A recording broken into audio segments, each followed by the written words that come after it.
Alright, g'day guys. This is going to be the first of a little series of guides just for Fury and Warriors in general. Because I've been playing a Warrior since vanilla. Anyone who's been on the channel before, you'll know how long I've been doing this for. And I like to make shorter little bite-sized guides, just different aspects, because some people just want to know stats, or some people just want to know talents, or some people just want to know how to play the thing. And I don't like to just tell people what to do. You know, it shouldn't just be parroting information that you've already heard somewhere else. Just like a fucking parrot, just repeating what you've heard. I'll show you what I do and why I do it, and that'll hopefully get you to understand. So this first one, I'm just gonna go over gear and stats. That's it. That's all I'll do.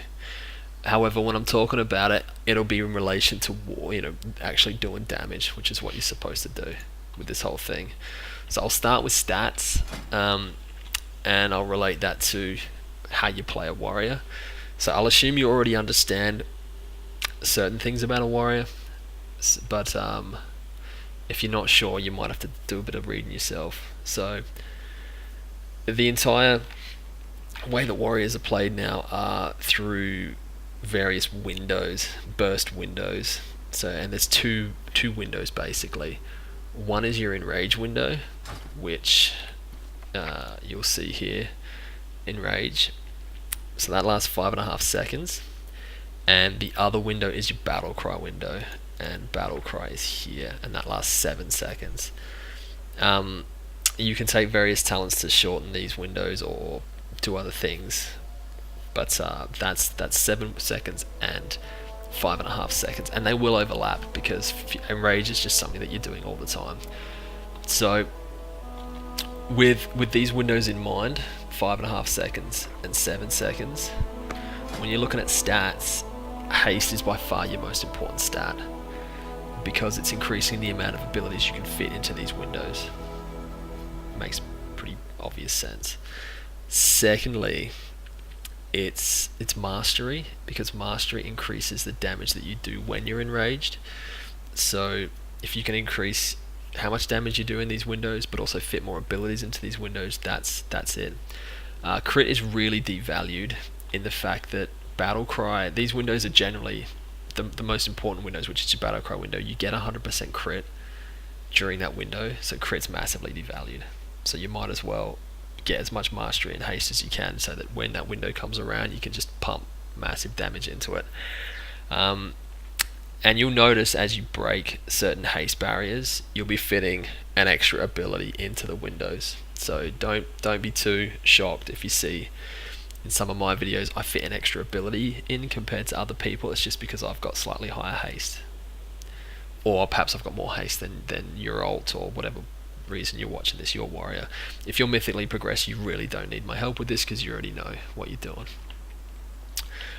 So really, haste is your highest priority to get more abilities into the window, then mastery to get things to hit harder, then versatility, then crit is just not even considered. Yeah. So there's your stats. Makes pretty normal sense there. After that is gear. So I guess the first thing to look at is your 4-piece and 2-piece. 2-piece just means that whenever you're getting your Furious Slash buff, and you will Furious Slash occasionally, it's your lowest priority ability, but you will use it occasionally. It's just doubling its effect on your next Bloodthirst. So, and your Bloodthirst is used on cooldown, and Bloodthirst is mainly used not only for the damage, but for the chance to enrage you. And obviously when you're enraged, based on your mastery, you do X amount of more damage. So you can see 42% more damage when I'm enraged. So because you're Bloodthirsting on cooldown, if your Bloodthirst crits, enrage, and the 2-piece just increases the likeliness of that happening. So it's awesome. The second one is 1.5 seconds longer on your enrage. Now again, this doesn't sound like a lot, but if you can fit 2 more abilities into your battle cry, into your enrage window, that is massive. Absolutely huge.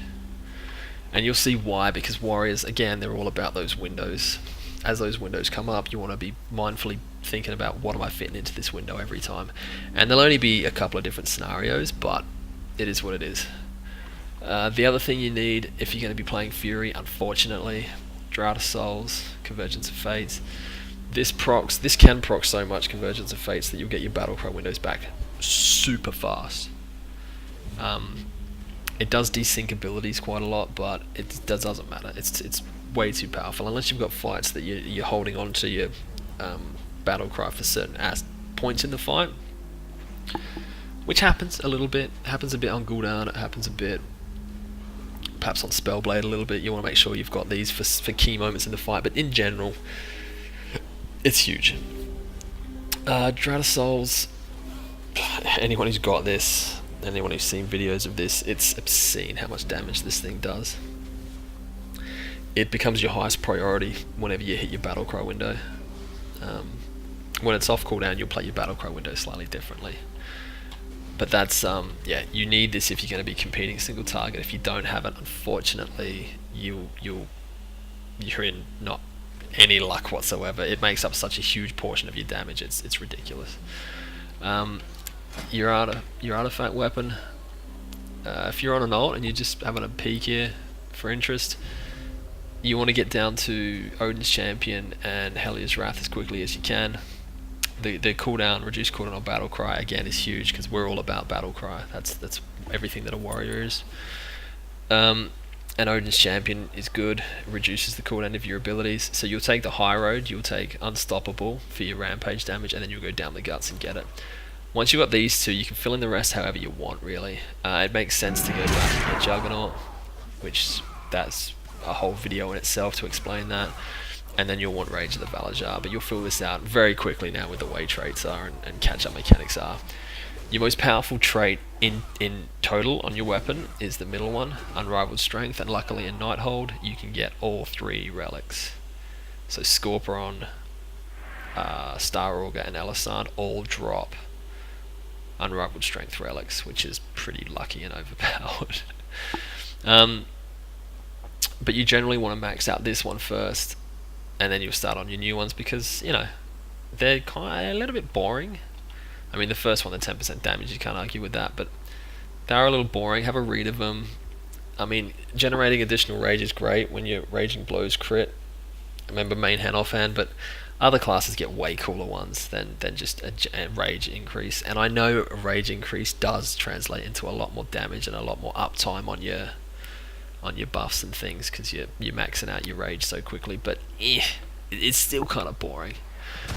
And Death and Glory, I thought this was going to be cooler, but you can't rely on the heal at all. I thought the heal would have been awesome, but you can't really rely on it because it's 50-50. But the extra damage only applies to the first tick of Odin's Fury, and it crits for about, I don't know, 800k, I guess. So it just means whenever you're doing a Odin's Fury cast, you get about an extra 800k single hit. And again, you're only ever popping this with cooldown, so yeah, that's that. I'll touch Legendaries real quick.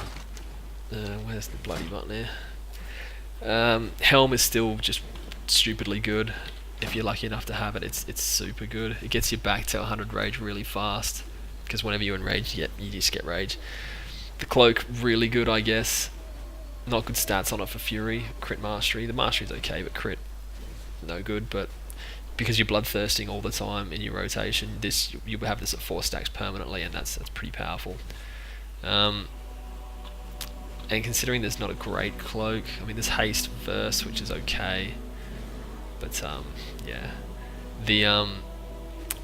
the waste is definitely worth mentioning. This is huge, even though it's got no haste on it either. But just if you stack that with a particular talent choice, it's massive. That extra whirlwind damage is huge. The other things to note, Pride Eyes is still great, which is what I use. You'll struggle to find a neck better. It's very, very good. I've got Agrimar's Stride, I've got Cephas. The stats are okay. Not on Cephas, but if you can proc this, often, the haste is great. The Trinket, because you know you're kind of pigeonholed into these other trinkets. If you've got it for AoE fights, it'd be pretty amazing. The execute ring, if I had this, I'd be playing arms, just for fun. Really, it's a lot more powerful arms than it is fury. It opens up a different talent choice as well. You can look at massacre when you've got the ring, but yeah, this is just really about gear and stats. So that's all I wanted to sort of put into this one here. I'll keep rolling out the videos. I'll go over other things as well. So if there'll be UI videos, there'll be other things like that. So yeah, that's all we need. Cheers, guys.